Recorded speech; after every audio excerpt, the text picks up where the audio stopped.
have extended to various different application areas, including molecular dynamics, classical particles with Lei Li, Zhen Li Xu, and Yue Zhao, my colleagues at the Shanghai, and also quantum Monte Carlo with Xiantao Li at Penn State. And we also did some theoretical work with a couple of French colleagues, François Gauss and Cyril Paul, on n-body Schrodinger equations. All right, so let me start with classical particle system. It's just a very standard equations that you encounter in many applications. All right, it's basically Newton's second law. So consider m particles. The ith particle has position xi, and the vi is its velocity. So the first line, the dot is time derivative. So first line is just definition. Second line is f equals ma. All right, so the left-hand side, the derivative velocity is the acceleration, assume the mass is 1. The right-hand side is the force, which is defined by this negative gradient potential. Notice here the interaction term involves the binary interactions. Each particle I, will interact with all other particles. So this summation here is order n summation. But sometimes if you take some so-called overdamped limit, you arrive at the first order system, the Langevin equation. So here xi is ith particle. You have external potential defined by a negative gradient of potential. And this is interacting potential. So again, each particle will interact with all the other particles. We also assume they make some noise, Brownian motion term here. All right, our talk will basically concentrate on the Langevin equation, but both method and the theory applies to the second order system. Talking about applications is just simply enormous. In physics and chemistry, when you do molecular dynamics, in electrostatics, astrophysics, when you model stars and galaxies. And in biology, this emerging area of so-called agent-based models like flockings, swarmings, chemotaxis, and so on. It also arises in social science, for example, wealth distribution, like mean field games, opinion dynamics, pedestrians. Also in data science, I mean, this clustering problem can also be modeled by particle systems. Not to mention that particle method is also numerical methods to solve high-dimensional problems, for example, kinetic equations, mean field equation, and so on. So if you are a computational scientist, maybe you will encounter one of these problems in your career. So it's simply everywhere, this kind of system. Of course, the key word here is that this m, the number of particles, can be very large. So I stole these slides from Pierre-Emmanuel Jabin in one of his talks. So if you try to model, for example, cosmology and astrophysics, and typically it's in the range of 10 to 20. If you want to do dark matters, can be even 10 to the 60s. And in plasma, typically it's 10 to the 20. And for numerical purpose, you can push to like 10 to the 9, the number of particles for numerical simulation. You can do 10 to the 9 to 10 to 12. In biology, it's 10 to the 6 to 10 to the 12, and so on. All right. So that's the main difficulties in numerical simulation. And all right, as we have seen from the beginning, because of these interacting parts, so every particle involves odd n summation, and you have n particles. So the total cost is just odd n squared, all right? That's for binary interaction. If you have more interactions, if you have j particle interaction is odd n to the j. So that's the cost when n is, if you consider how large n can be, and n squared is just impossible to simulate. So there has been a lot of numerical method developed to address this issue. But the most classical one, of course, is fast Fourier transform. And you want in FFT, you want to reduce n squared to order n log n. Another important method, which is directly developed to solve the problem I was talking about, the fast multiple methods, were developed exactly to try to make n squared to order n or n log n. It's one of the top 10 algorithms in the last century, all right? But fast multiple method, of course, is very difficult to implement. And today I will show you a very simple method, which will reduce the cost from order n squared to order n per time step. And it works for very general interacting potentials. And the method turns out to be quite simple, okay, very easy to program. It's actually embarrassingly simple, all right? It basically has 2 steps. So at each time step, you pick a time step, all right? I call it tau. So at every time step, you do 2 things. All right, so you have these particles labeled 1 to m, particle number 1 to particle number m. So first you do a random reshuffling. Like when you play poker cards, at the end of each game, you just reshuffle the deck of cards. So you regroup m particles randomly into little n groups, all right, or batches. And each batch has only p particles. And this p is much, much less than m. It can be as small as 2. So essentially, you just can regroup all these m particles into small particle groups. Each group has 2 particles. You do this randomly, all right? Then each particle will only interact within their group member. They only do interaction within its own batches. Okay? So that's it. Very simple method. If you write a code, it's probably just take half an hour to finish the coding. So I pick up time step tau, all right? And suppose you have done it for m time step. So what do? You divide all the particles from 1 to n, so little p times little n is capital M, into small m batches. Each batch has p particles. Then for each particle, you replace original n-term summation into p-term summation. You only add those terms where the particles are in the same group. So just interact with your own group. You forget about the other particles. So clearly, if the p is very small, it's only all the 1 terms here, all right?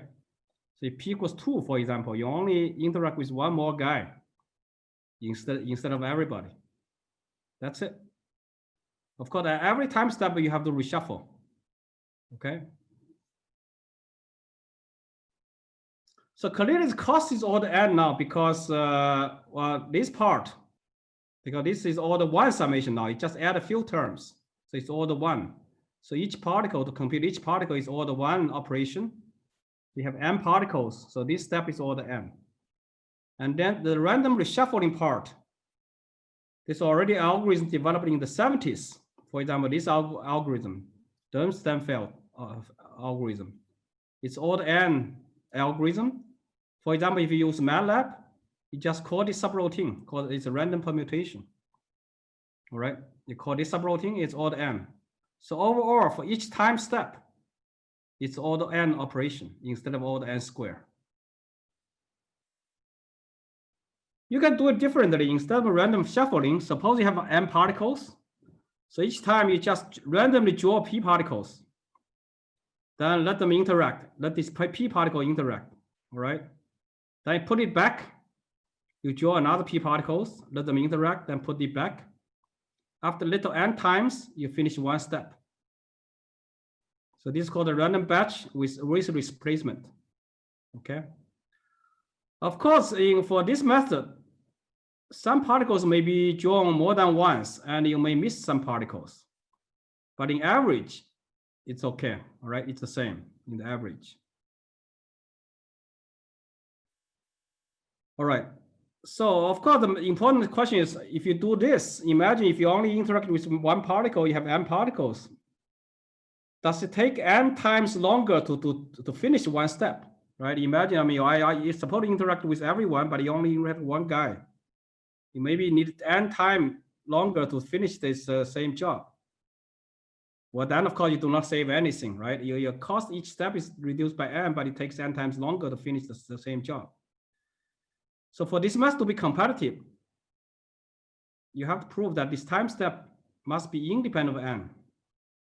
Actually, we're going to prove this, all right? Time step, it does not take n times longer to finish this job. Of course, this idea didn't come from nowhere, right? There's some previous method which is certainly inspired our method. The most direct related method, where now the most puzzling word in scientific computing is machine learning. And in machine learning, at the end of the day of machine learning or deep learning, you have to solve an optimization problem in a very high dimension, and objective function usually is non-convex. So there's the most popular method. Usually, if you find a minimal minimization of objective function, you do gradient descent. But this is a very high dimensional problem with involving lots of objective functions. So what people usually do is use so-called stochastic gradient descent.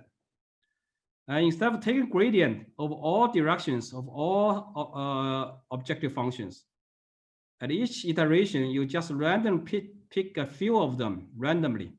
You only do gradient descent on a few objective functions. And there are two benefits. Number one, of course, is much more efficient. Number two, because of this random choice, it adds noise. So if you get stuck, if you do deterministic gradient descent, you may get stuck at the local minimum. And this added noise from this random sampling give you some escape probability, so you can jump out of a local equilibrium. All right, you have this escape probability. Well, there's another similar algorithm. If you come from kinetic community, I mean, the most people actually, because high dimensionality, kinetic equation usually 6-dimensional problem. There's also cursive dimensionality. And the most popular method in engineering is actually the so-called direct simulation Monte Carlo method, which was pioneered by Birds, where what they do is instead of solving Boltzmann equations, you just do a direct simulation. You randomly pick up two particles and let them collide. And of course, the collision has to satisfy certain conservation mass, momentum, and energy. All right. And this algorithm is very popular, and motivated by this method is also a similar this random binary collision method for this mean field equation for flocking models introduced by L.B. Paraski, and later Jose Carrillo also joined the effort. So these are kind of method that's very similar. All right, as I said, well, we reduced cost by order of n. The question, does it take n times longer to finish this job? So here I'll show you a little theorem which proves that the time step can be made independent of n. All right. So here we make some assumptions. Assume the external potential V is strongly convex. What it means that the V minus this harmonic term is still convex. All right. You also assume, of course, it has second bounded derivative. I mean, well, the up to second derivative has only polynomial growth. So in the directing potential K, we assume it's bounded, Lipschitz, with Lipschitz constant, and has bounded second derivative. We also assume that this convexity R has to be bigger than 2 times this Lipschitz constant. So what does this condition mean? Actually, this condition means that the original dynamic system, if there's no noise, all right, for deterministic Langevin equation, under this condition, basically, this dynamic system is a contraction. If you start with 2 initial data, you get 2 solutions, xi and yi. So their L2 distance time derivative is bounded by itself, time this constant. And under this assumption, this constant, of course, is negative, which guarantees that this L2 distance will decay exponentially. All right. So that's the same assumption. Of course, if you, well, this is boring, right? Because I mean, this equilibrium is kind of trivial. But if you add the noise, then you get the non-trivial equilibrium. For example, Gibbs measure or Maxwellians. All right. So now we assume the analytic solution is xi, numeric solutions with a tilde. We assume all particles are indistinguishable. All right. So they are all the same particles. So the error is the difference between the numeric particles and analytic particles. These xi are vectors, so we take L2 norm, then we take expectation over the random sampling, and square root. All right, so that's our norm of error. It turns out this error is basically, once you can have error estimate for this error, then it's the same error for the Watson's-2 distance between these two analytic solution and numeric solution. So here is the little theorem.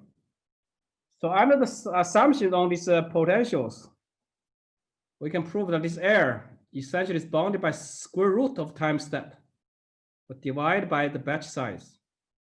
All right. So essentially, why square root? in time. Essentially, what we have is actually the Monte Carlo in time.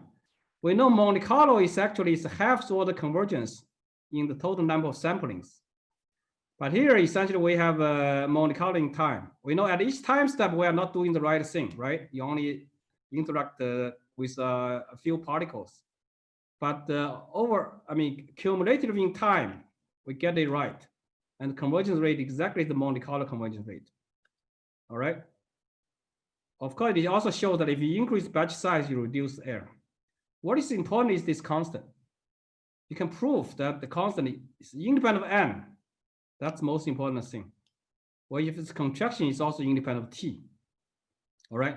So what this means, if you want to reach a certain error, certain tolerance, you only have to choose tau small enough, no matter what n is, because c is independent of n. So this shows you that the cost is reduced by n, but the computational time is independent of n. All right. And similarly, you can prove the same error estimate for the 1/2 distance between the empirical measure of the numeric particle system and the original analytic particle system. You get the same order of convergence. Again, the c is independent of n. Okay. So why this can happen? Well, what we did, here's what we did, right? Originally, we have this order n summation. Now we're replaced by order p summation. So that's it's like our truncation error. You replace ODE, the right-hand side original ODE is like this, but now we replace that by this. So this is not a 0, all right? This error can be very large if p is very different from n. But it can prove actually, if this x is independent of the random sampling, the expected value of this error is 0. So basically, well, this is not surprising, right? It's if you do an unbiased sampling and you get the average right, that's actually what happens in real life, right? Imagine, the US, of course, this will be election in a few weeks. If you want to find out who is going to win, they had all these polls. They don't poll everybody because there's too many. They only select usually the poll. They select like 1,000 people.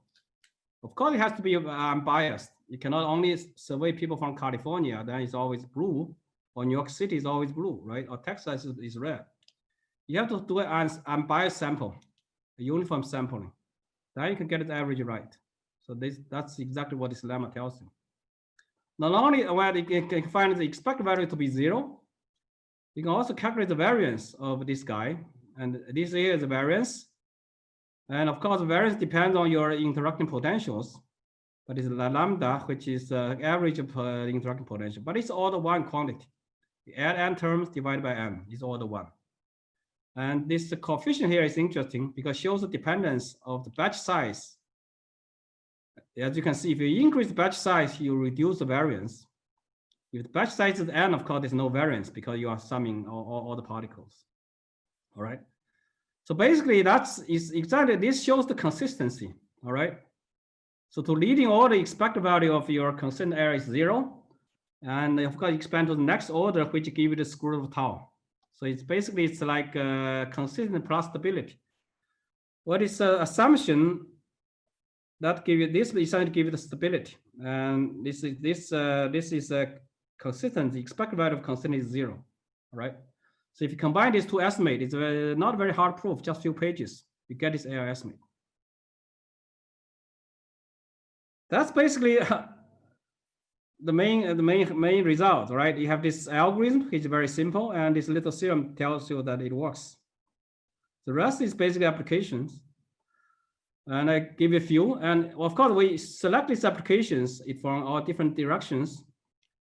And we select the case when this assumption of the theorem is not right. Here we have some assumptions, regularities on the potentials. But in this application, we choose the potential which does not satisfy the assumption of the theorem. For example, this case, Dyson-Brown motion for random matrix theory. And here the interacting potential is very singular actually. Right, here are different eigenvalues, and we can also do this classical Thompson problem. And this is an example from in-field games, and so all these different applications. So the first example, Dyson-Brownian motion. So if you want to compute, for example, eigenvalue of Hermitian matrix value, the Ornstein-Uhlenbeck process, then the eigenvalues can be obtained by solving these particle systems. And it's good reference from Terry Tao, early Hongze Yao. So here is particle system with very singular interaction potential. Clearly, the assumption of theorem doesn't work, but this is also Brownian motion term. All right. It turns out this particle system, if n go to infinity, has this mean field limit, which where h is the Hilbert transform. This mean field limit, if this beta equals 1, actually has an analytic solution given here. And if t goes to infinity, it has this invariant measure, which is called a semicircle law. It looks like half of a circle. And so this solid line is analytic solution from the initial data, some transient time, and this equilibrium state, global equilibrium. So I have these different two versions of random batch, and both versions works nice. Here we choose p equals 2. I mean, it's basically there are only 2 particles in each group. All right, so these dots are the numeric solutions. Of course, you can see some noise because this is kind of Monte Carlo method. But as you can see, we follow the dynamics correctly for both versions of numerics, both versions of random batch. And this is classical problem in physics, charged particles on sphere, this classical Thomson problem. We just put n electrons on a sphere, and they are subject to Coulomb interactions. You ask what is global equilibrium? Okay, if the interaction is Coulomb interactions. So there are analytic solutions when n is less than or equal to like 12. There are few cases where you can find analytic solutions. But here, what I'm interested is the case when n is very large. All right. In this case, actually, the global minimum, because the equilibrium solution is the minimizer of this energy, where the singular kernel is due to Coulomb interaction. Right. So one can find the minimum of this energy function though by solving these following particle systems, where here F is Coulomb interaction, and you normalize, and this P is the projection operator to sphere. So the particle interacting with Coulomb, then projecting on the sphere. So this is the Brownian motion on sphere. All right. So what we did is we actually we have very simple algorithm. We just random pick 2 indices and let them interact. So we do Coulomb with 2 particles interactions in each step. Actually, if it's 2 particle, if one particle interact with another guy with Coulomb interaction, you can solve this ODE analytically. All right. So that actually removes the singularities. You know, when you do Coulomb, when particles get too close, it's very singular. You have it's very stiff ODE. But if you solve this analytically, there's no stiffness. So you do this one particle interaction in Coulomb, then you normalize this vector, so then all the particles are in the unit sphere. So this our algorithm is very simple, just 2 steps. So this is our solution. So you see the decay of the energy. So here we have the first one is 60 particles. Here 800 particles. The global equilibrium actually is a uniform distribution. So you will sort of see this uniform distribution for different n. Okay. Let me see the time. So it's almost half an hour. So now the example is this opinion dynamics. So here is the n particles, and this these communication functions between all particles. And phi is called influence function. So it's a model that Aidan Tenemo and Sebastian Mosch has studied a lot. So in this model, actually, one can show that for given phi, there will be consensus of opinion dynamics, all right? Because the xi and xj will approach each other, form consensus. So these, of course, are non-local interaction. So what we do is we consider so-called stochastic version of this. And what we do is that each particle will randomly communicate with 1 more particles. So it turns out our method is not only an algorithm, it's also a model, all right? It's more like coronavirus. You just pass your virus to some guy randomly. Instead, you pass the virus to the entire world. at the same time. You pass it randomly to someone else. Eventually, probably a lot of people get sick. So it's not only an algorithm, it's also a stochastic model for this kind of dynamics. So here, this communication functions is the characteristic function. So if you have distance 1, psi is 1, otherwise 0. So this some initial configuration eventually form for consensus. All right, so this is our algorithm, which essentially we get similar behavior, except that this was some non-conventional opinions. We get some actual guys who does not have the mainstream opinions. And of course, you can argue whether this model is right or that model is right. I mean, this is not a first principle science. All right, so you can always argue whether this is more realistic or that. But they get basically very similar behavior. And there's a lot of other extensions. For example, now a very popular field in machine learning is sampling. You want to sample given distributions, all right? In machine learning or Bayesian inversion in uncertainty quantification, a very popular direction is so-called statistical samplings. And of course, classical samplings you do metropolis, Markov chain Monte Carlo. But there's an emerging direction where people use particle system to do sampling. One very popular method is, for example, Stein variational gradient descent, which is based on interacting particles. It's actually a gradient system. So this Lei Li, Jianfeng Lu at Duke, Jianguo Liu, they have combined Stein variational particle systems with this random batch, and the efficiency is significantly improved. And you can also do it for sampling of a Gibbs measure, which is corresponding to particle system with, for example, Lena-Jones potential. My colleague Lei Li and Zhenli Shi has done nice work on that. You can also do Poisson-Boltzmann, which comes from ion channel. If you do a right particle formulation for that. And this group led by Enrique Zuazua, they did this random batch for control of synchronization in particle system. With Songyi Ha, we also have done a random batch for agent-based models for collective behavior. For example, in flocking, swarming, synchronization, and so on. But the next lecture, we introduce some two important applications. One was from molecular dynamics. One is classical Coulomb interactions in molecular dynamics. Another one is quantum Monte Carlo in n-body Schrodinger equation. And actually, we introduced a random batch E-word method for classical molecular dynamics Coulomb interactions. Joint work with Zhenli Shi, my colleague.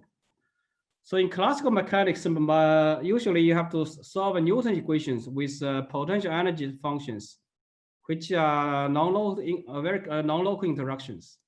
So here, this is the potential energy function, which involve, for example, short-range Lena-Jones potential and long-range Coulomb interactions, where these Qi, Qj are charges, are the relative distance between the molecules.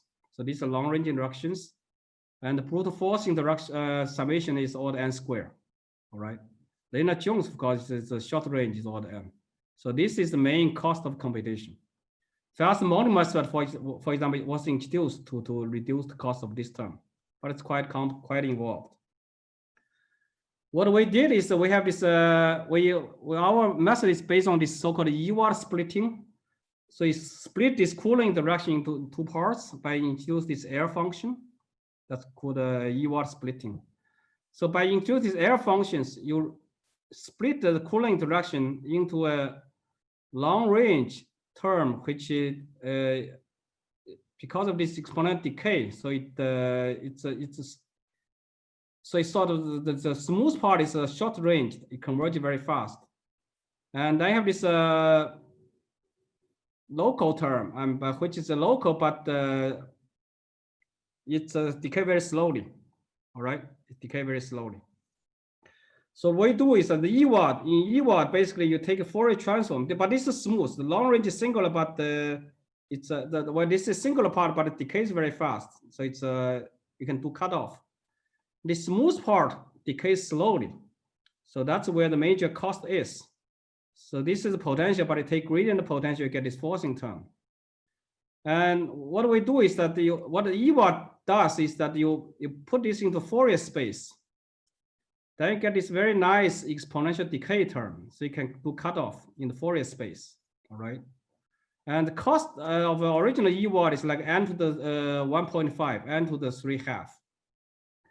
What we did here is we do basically like important sampling. We sample from this Gaussian distribution, right? Then you get a lot of samplings. That's Monte Carlo.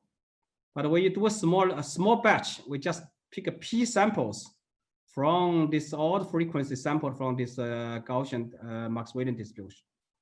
We select the small mini batch. Okay, the p samples from this sample distribution. We only select p batches. So therefore, the cost is reduced to order m. And here's a comparison between original E-word. And here it's only, I forgot, we do like a 10 to the 5 simulation step. So our algorithm here is about 1/10 of our original E-word. And here the batch size P is 100. And here you do see a linear scaling. The original E-word is like it gets n to the 2/3. But we have a linear scaling. We increase particles. From here, we can run up to 1 million particles. So it remains this linear scaling. And also extended with Chantal Li at Penn State, we extend to quantum Monte Carlo. So there you want to simulate the n-body quantum dynamics. So this is the n-body Hamiltonian for Schrodinger equations. Of course, you have closure of dimensionality. And here you try to find the ground state energy, ground state eigenvalues for ground state. Basically, it's a minimum of this functional, right? You find phi that minimizes this functional with this Hamiltonian, n-body Hamiltonian. So one way to do it is use so-called variational Monte Carlo, which is based on overdamped Langevin equations. You solve this Langevin equation with interacting potentials for m particles. All right, so the main cost, of course, is all the n interactions. What we do is we select randomly 2 particles, let them interact. All right, so particle I will only interact with particle Rj, randomly selected. So you get rid of the summation. You only have 1 term here. So that's all the n algorithm.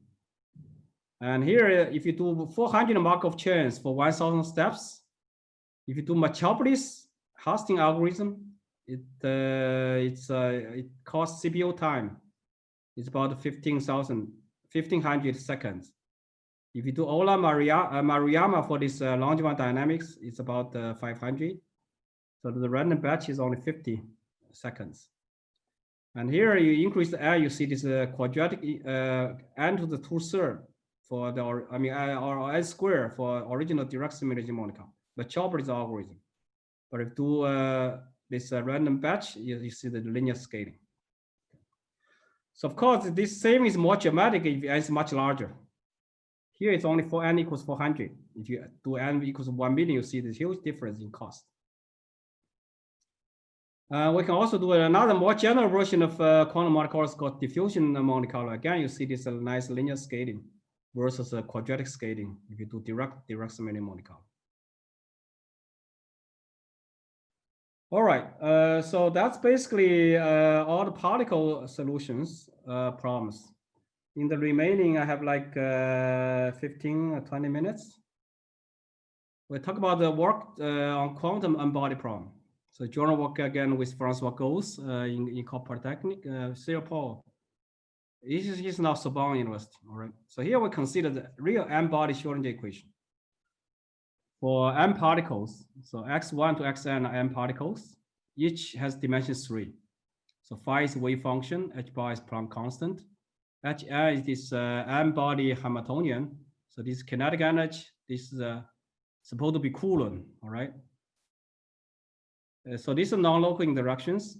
Of course, the main challenge in quantum simulation, first, n is very large, typically hundreds of atoms, the electrons, and small h bar. All right, so you solve it in the scale of Angstrom, which is like 1/10 of a nanometer. Of course, you can, once you have done this, if you see this, you can do random batch to, instead of doing m-body interaction, you can do pairwise interaction. Okay, so you can reduce the cost per time step from order n square here to order m. That's obvious. But the question is whether this method works. And clearly, if you do brutal numerical analysis, you find that you get a very bad error estimate. Because first is that here you have summation of n terms. If you have error for each term, and the error will be multiplied by n. Okay. So that's bad. So you have error multiplied by n, and then you have this h bar on the left-hand side. You divide by h bar. The error will be divided by h bar. So you cannot have a worse estimate than this. So error is multiplied by n, where n is large, divided by h bar is small. So it looks terrible. So this is our method. We use 2 particles for each batch. So assume the sigmas are random permutation of these numbers, indices. So we introduce this random batch operator, all right? So if particle L and particle N are the same batch, this indicator function is 1, otherwise 0. So this random batch Hamiltonian will replace the original n terms, n square term actually, by this odd n terms, so by introducing these indicator functions, all right? If you have the same batch, this indicator function is 1, otherwise 0. So now this becomes odd n term instead of odd n square. So here's the mathematical setting. We're going to work on L2 space. And of course, it's n dimensional. You have n particles, it's a tensor product. And so we are going to work on the density operators, all right? So if you work on density operator, instead of n-body Schrodinger equation, you have this n-body von Neumann equation for this density operator.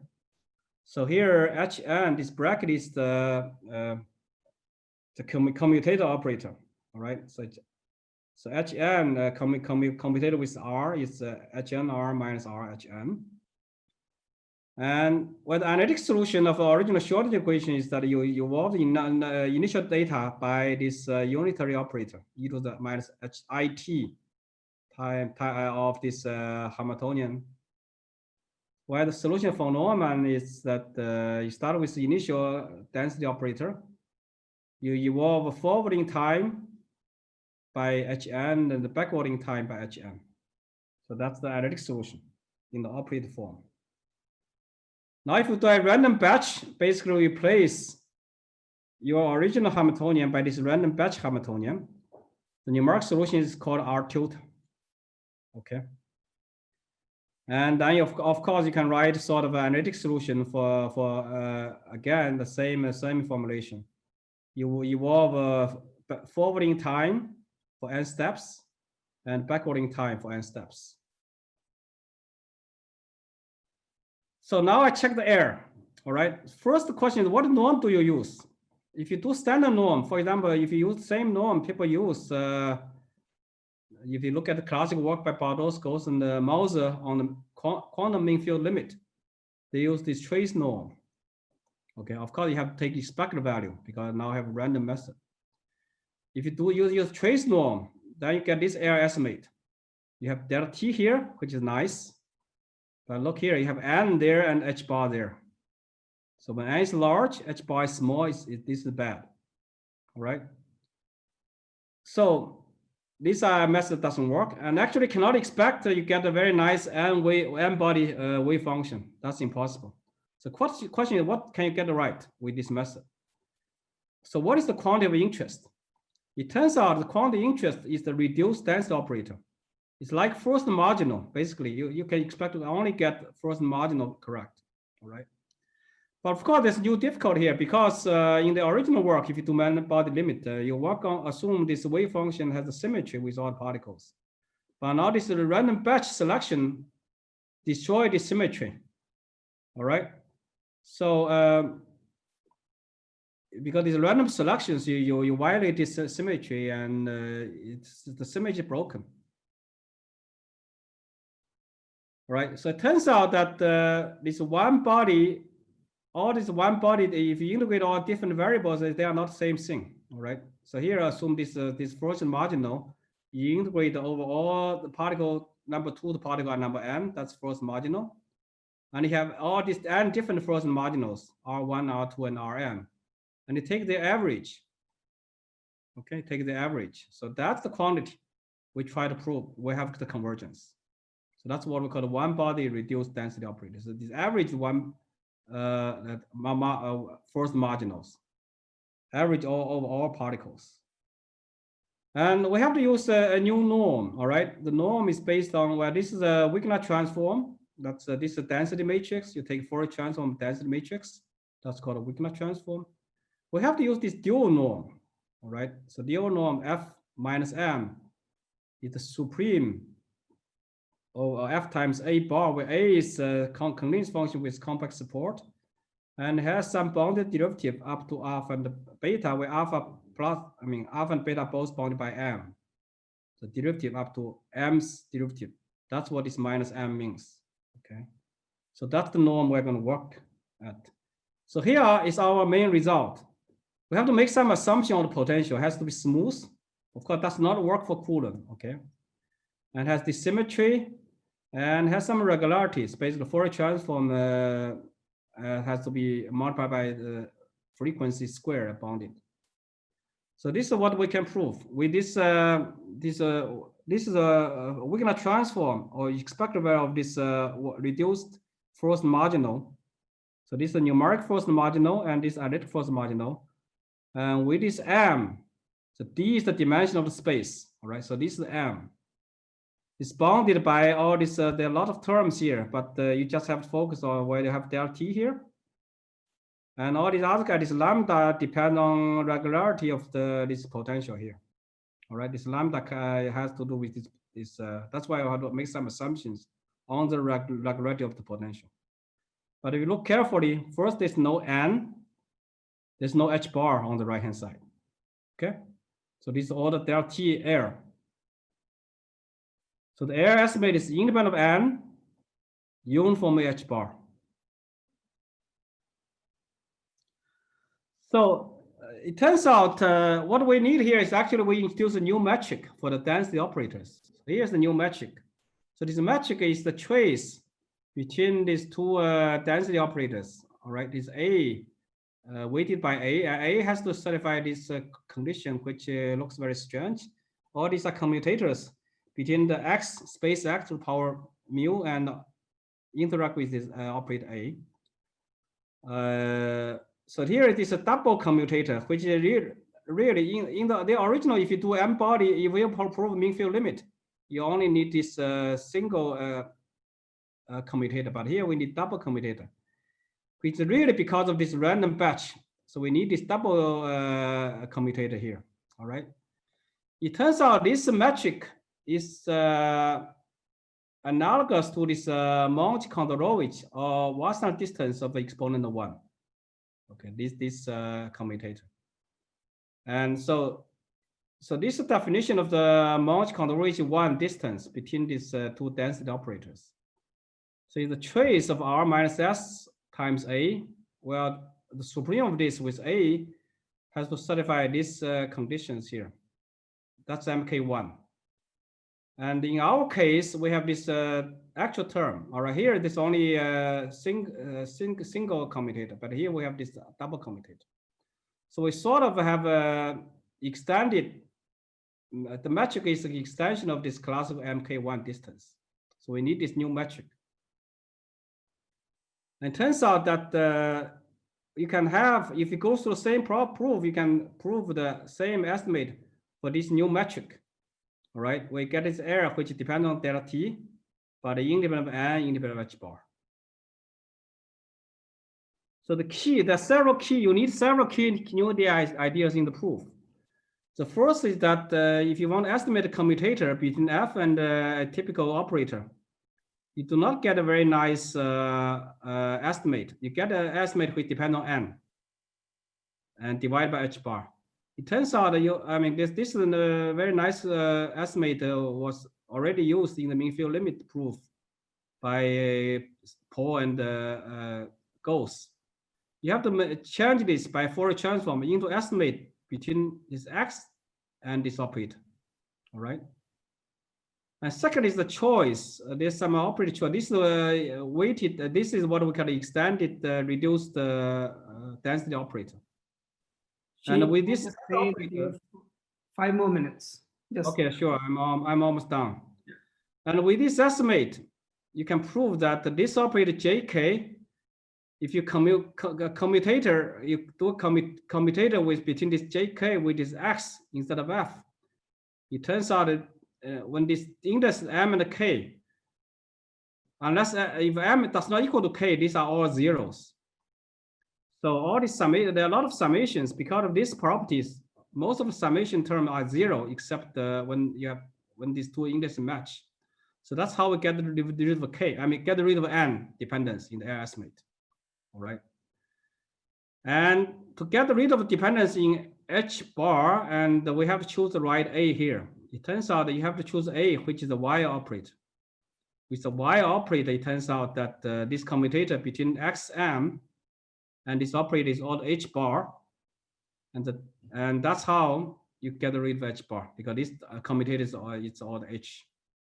So we have to combine all these ideas to get this uniform proof.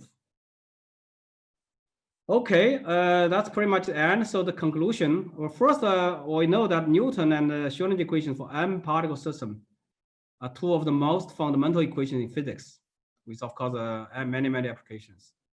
And here we propose a very simple random batch method to reduce the computing cost for M body from order n squared to order m for both classical quantum systems. And for the classical system, we can get error estimate, which is uniform in n. While for the quantum system, we can prove for this sort of average first marginal, we get a uniform error estimate, uniform in particle numbers and H bar, all right? But only for the average, the first marginal.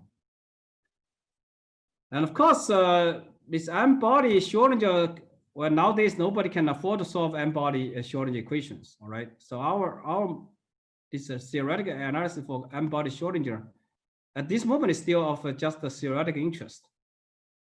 But it may have an interest for particle-based method. For example, this quantum Monte Carlo method that I talked about with Chantal Li. And there are a lot of particle-based methods for quantum dynamics, for example, Gaussian beam, Gaussian wave packet method. All right.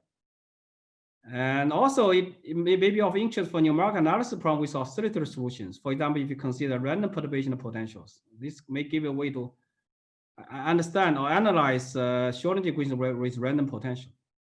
Okay. And of course, for applications, we use this idea of random batch for both classical molecular dynamics with cooling interactions and also for quantum Monte Carlo. And we achieve the cost of order n, all right? Instead of order n squared, we can achieve order n, and it's very cheaply, all right? The algorithm is very simple. Of course, there are a lot of open questions for both classical quantum systems. For example, convergence study for time discretizations. What we did is only convergence for the random batch. If you take a space and time discretization, you have to do the full discrete error analysis for the full discretization. And also convergence toward global equilibrium. If you use this method as a sampling to sample some equilibrium distributions, you have to do convergence toward global equilibrium, toward the invariant measure, right? And also theoretical justifications of a mean field and symmetrical limit and so on. And also whether you can do the same error analysis for weaker regularity for the potentials. And of course, there are many other applications. So far, we have done only quantum Monte Carlo for boson systems. And we haven't been able to do it for fermion systems, because here you have to deal with the Slater determinant. We don't know how to do random batch for Slater determinant. So there are a lot of interesting questions ahead of us. For that, I conclude here. Thank you very much. Thank you very much, Shi, for this really exciting talk. And let's start with some questions. There's a question by Peter Kramer, which says that there must be some concern about variance reduction when doing the random sampling, especially when the interaction potential is singular or strongly varying. Otherwise, with p equal to 2 or small, wouldn't you get huge fluctuations depending on which particles you sample, which would probably be numerically unstable or time-stepping limit? I suppose the Ewell decomposition does variance reduction for Leonard Jones. Yeah, that's right. These are very good questions. Yeah. And I do not have a solution for everything, but at least for the case of Ewald method, what we did is actually we do important samplings. What we did here, right? This is like order n summations. We just do a random sample of these Gaussians. And then we just use a few samples, we P samples. We do a lot of samples from the Gaussian. Of course, you do this out of your iterations. You do it offline. Then during each iteration, you just use P of them. So this is more like important samplings, which it reduce the variance significantly. So you can combine this method with other tools to reduce the variance. Of course, it's very important questions.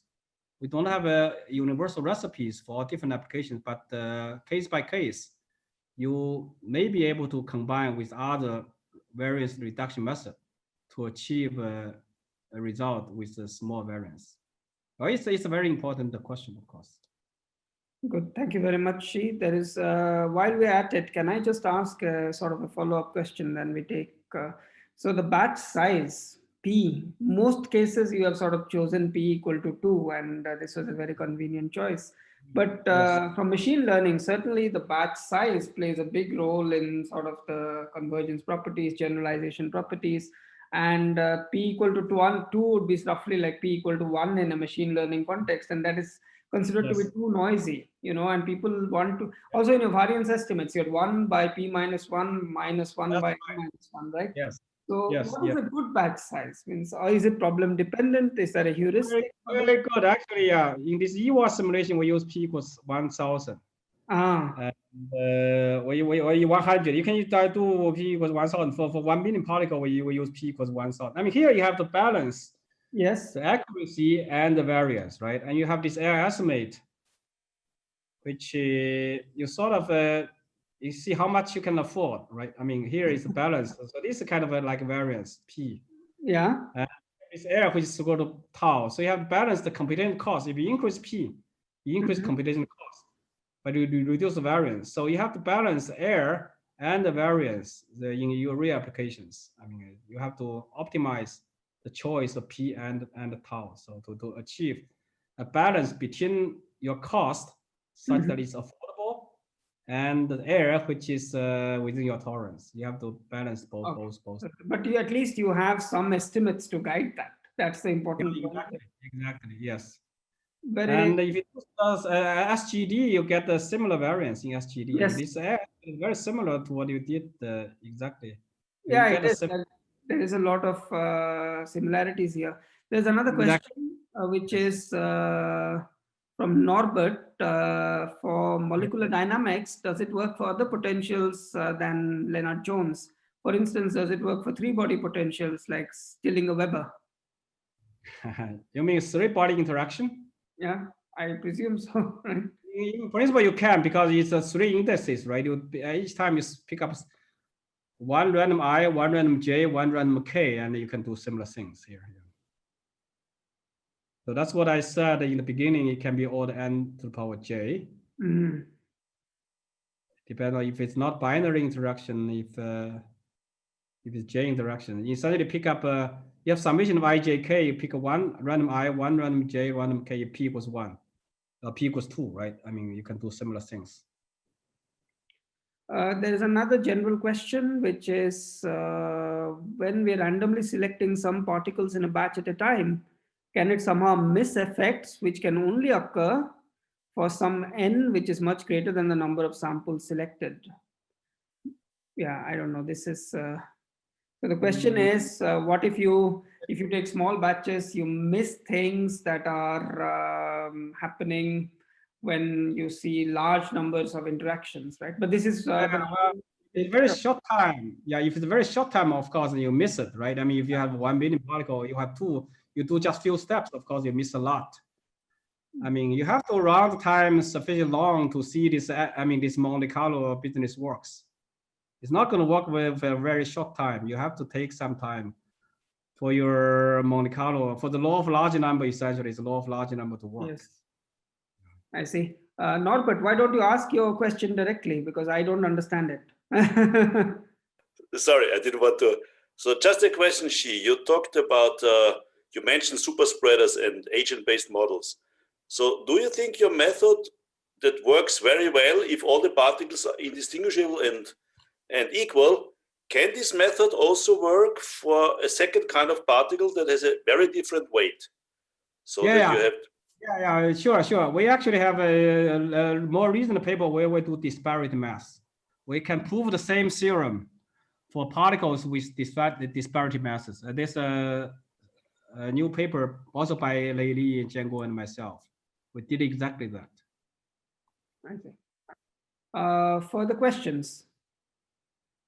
Maybe one final question from me. You said that for fermionic quantum Monte Carlo, you didn't succeed because you didn't find a random batch for the slated determinant. Can you sort of expand on that theme, or that sounds? Yeah, if you have what they did there, I mean, you write it as this just factor. Well, this is how the variation of Monte Carlo works. You write it as just factor times sort of molecular dynamics factor. You factorize the wave function to the product of one particle. Then, of course, if it's not symmetric, you cannot do that.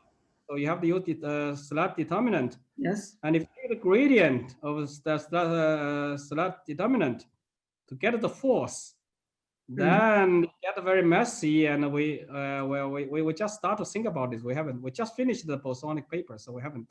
Okay, so what we're serious about is how to.